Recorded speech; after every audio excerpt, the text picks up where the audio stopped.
siamo diventati oramai un evento di tradizione per Mantova, siamo vecchi come il Festival Letteratura, tanto per dire. E niente, questo è uno dei raduni più grossi del nord Italia, infatti arrivano macchine da un po' tutto il nord Italia, dalle province vicine, Lombardia, Emilia, Veneto, addirittura dalla Toscana.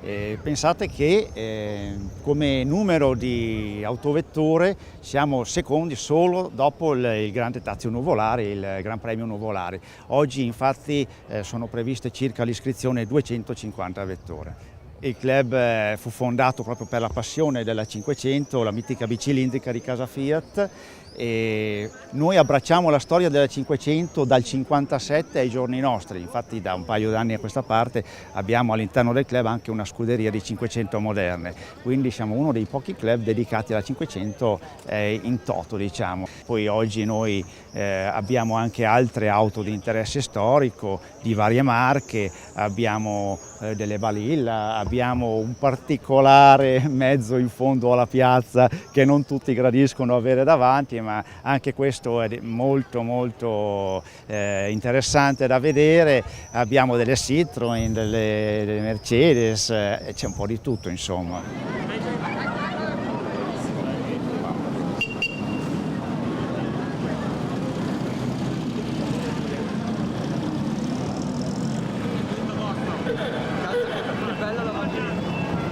È una macchina che costa poco per mantenerla, perché appunto essendo auto storica abbiamo delle agevolazioni particolari.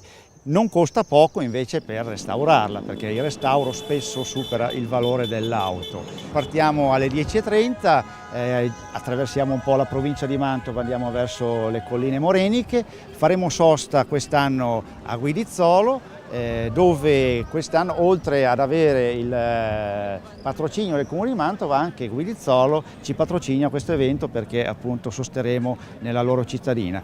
Da lì ripartiremo di nuovo, passeremo tra le colline moreniche fino ad arrivare alle Porte del Garda a Peschiera, al ristorante, e lì si svolgeranno le premiazioni e i saluti finali.